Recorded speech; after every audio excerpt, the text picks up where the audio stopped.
Kalau yang jadi presiden Nasution, Bung Karno di Mamilup. Iya, betul. Ya kan? Kan Pak Harto juga menolak kan, bahwa padahal diperintah oleh TAP MPRS berapa? Iya, yang pasal 6. Pasal 6, TAP MPRS menyerahkan penyelesaian masalah hukum Dr. Insinyur Soekarno kepada pejabat presiden. Itu tidak dilaksanakan. Padahal itu amanat dari MPRS ya? MPRS, dan gara-gara itu Pak Harto sama Pak Nas renggang. Karena Pak Nas ketua MPRS. Karena Pak Nas minta ketua MPRS. Dia ketua MPRS dan pasal itu harus dilaksanakan. Dan Pak Harto nggak melaksanakan itu? Tidak. Itu melanggar nggak hukum? Itu saya katakan Pak, 2 kali Pak Harto mengatakan say no. Satu kepada Presiden. Kedua sama Pak Nas. Kedua kepada MPR Pak. MPRS. MPR itu kan aman Pak. Tertinggi, lembaga tertinggi. Lembaga tertinggi negara itu, pasal 6. Suruh mengadili, dia tolak. Tapi itu tadi, kalau ini diadili, alangkah malunya bangsa ini. Kalau ada bangsa yang mengadili proklamator sendiri. Tadi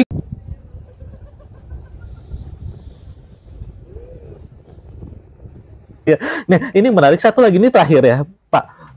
Di buku Bapak yang ini, Pertarungan Politik, itu ada begini, perjanjian rahasia antara RRC dan Soekarno. Ya, di buku Bapak ada bagian khusus tentang itu. Bahkan setelah G30 PKI, dalam kegalauannya, Aidit mengancam akan membuka hubungan rahasia itu jika Soekarno berbalik dari PKI. Atau tidak melindungi PKI lagi. Apa sih perjanjian rahasia itu?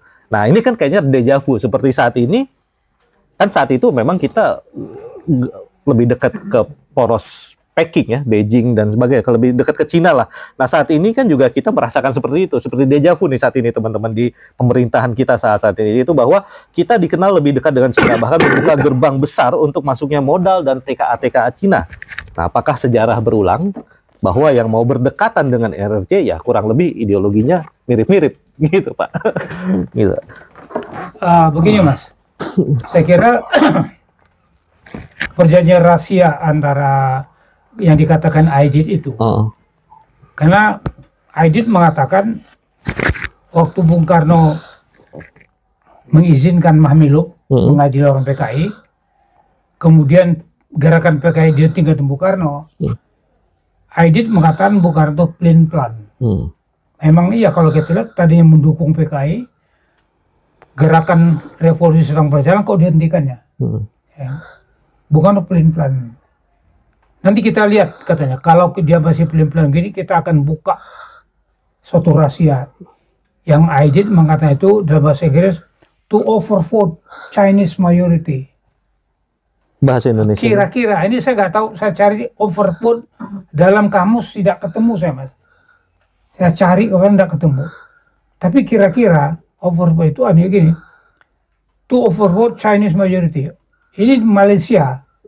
Kan mayoritas itu orang keturunan China ya. Di kita juga mereka banyak.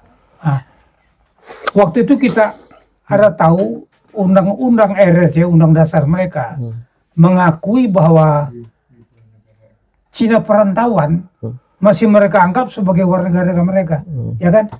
Tapi kemudian dihapus. Nah, ini kira-kira mau dimanfaatkan bahwa ada perjanjian rahasia antara Bung Karno dengan apa? RRC? Dengan Malaysia. Ya kan? Karena kedua pihak ini, kita maupun Malaysia, agak terganggu. Masih ingat nggak tahun 69 bentrokan antara keturunan China dan Melayu di Malaysia, Mas? Korban banyak sekali itu. Nah, ini dikaitkan ke situ. Mau diapakan kedua negara ini mempunyai banyak masalah Tionghoa di situ. Ini saya belum tahu apa isinya, tapi kira-kira itu yang dimaksudnya. Ada suatu perjanjian rahasia antara Indonesia dan Malaysia mengenai masalah Tionghoa ini. Overvote itu ya, jadi. Overvote. Saya nggak cari. Itu kalimat siapa? To overvote the Chinese minority itu kalimatnya Aidit. To overvote Chinese majority. Wow. Ini rahasia Bung Karno katanya akan kita buka. Nah, sekarang kan kita lebih dekat ke Cina nih, mirip-mirip lagi jangan-jangan. Ini begini Mas ya, mungkin saya kira bukan dekat ya, tapi karena masalah ekonomi, ya kan? Kita tahu Cina ini sekarang Pak, bukan main ini, ya. Ekonominya ya? Sangat kuat, ya kuat sekali. Ya. Nah ini mungkin ya kita mau mencoba apa kekuatan atau keuangan mereka itu kita mau coba transfer ke Indonesia, tapi tentu kita harus waspada, Mas.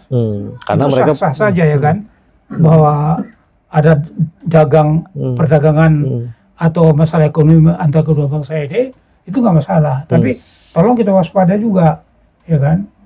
Yang saya katakan tadi, apa namanya itu, strategi dan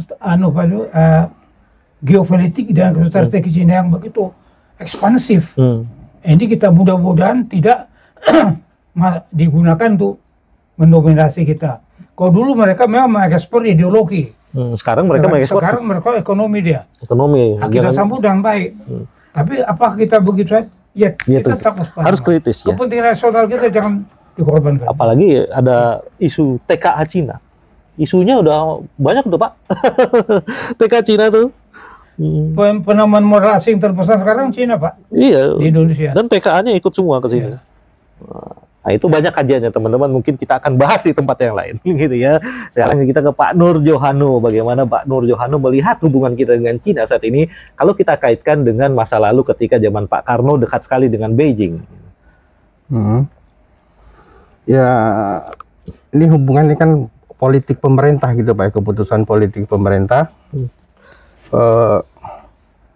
Bahwa Cina yang banyak memberi pinjaman dan bantuan itu adalah fakta gitu, tapi kita juga harus waspada, banyak yang kena jebakan bantuan utang dari Cina gitu, beberapa negara, debt trap dari Cina.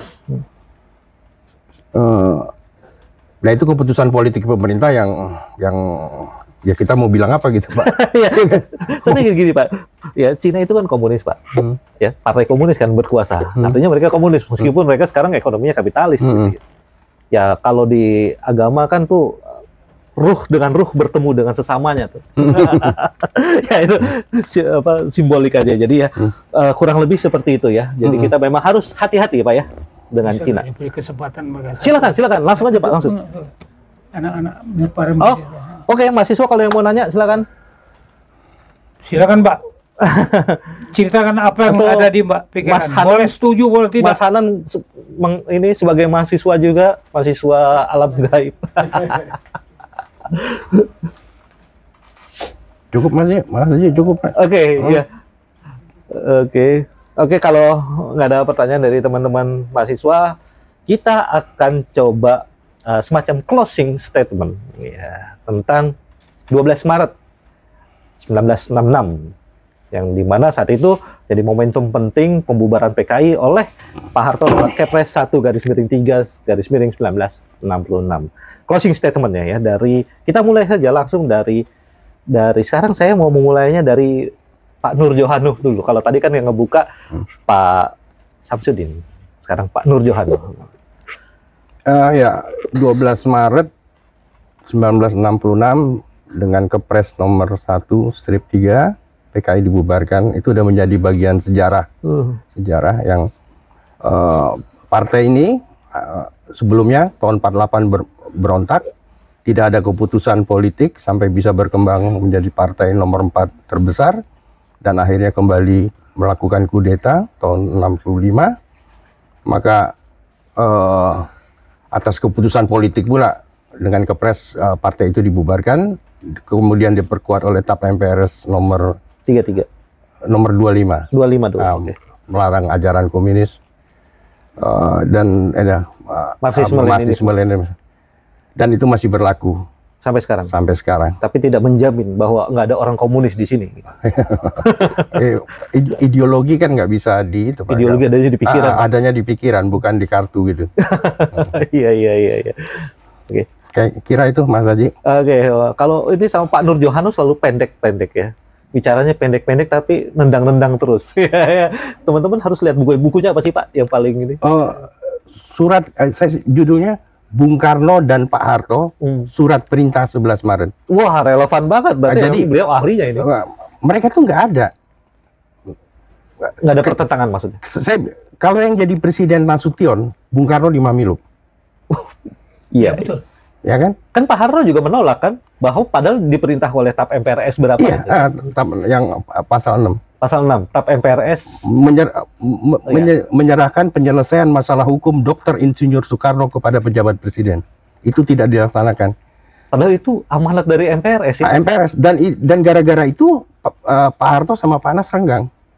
Karena Pak Nas ketua MPRS. Karena Pak Nas minta Ketua MPRS. dia ketua MPRS dan pasal itu harus dilaksanakan. Dan Pak Harto nggak melaksanakan itu. Tidak. Itu melanggar nggak hukum? Itu yang saya katakan, Pak. 2 kali Pak Harto mengatakan say no. Satu kepada presiden, kedua sama Pak Nas. kedua kepada MPR, Pak. MPRS. MPR itu kan Pak. Tertinggi, lembaga tertinggi. Lembaga tertinggi negara itu, pasal 6. Okay. Suruh mengadili, dia tolak. Tapi itu tadi, kalau ini diadili, alangkah malunya bangsa ini. Kalau ada bangsa yang mengadili proklamatornya sendiri. Tadi katakan benar, itu kalau Pak Nasution yang jadi presiden, mungkin Bung Karno diadili. Dimahmilupkan, Pak ya. Dimahmilupkan. Dan Pak Soeharto tidak melakukan itu. Karena itu tadi mikul dur mendem jarak. Oke, Pak Nur Johannes, terima kasih. Nah sekarang Pak Pak Samsudin, langsung ya Pak Samsudin. Ini ya, 12 Maret itu. Kalau kita bandingkan dengan 1 Maret serangan umum, saya lihat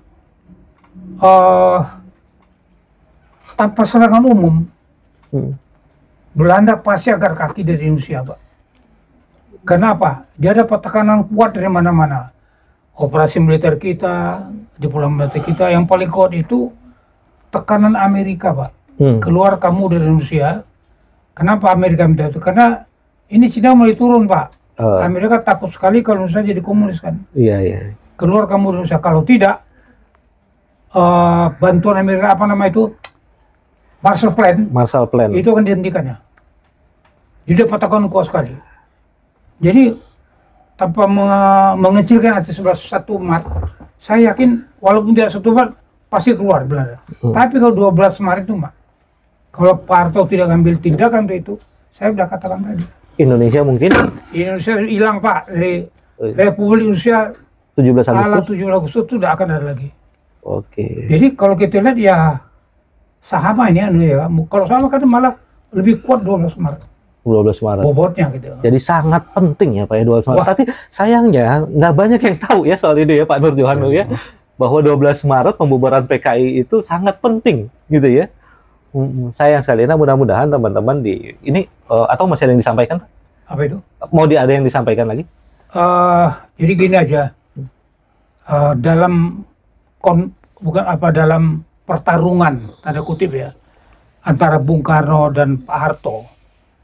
Ini kita lihat dari apa yang saya katakan tadi. Ini kedua-duanya itu akhirnya ujung-ujungnya ya mereka mengadakan semacam saling respect.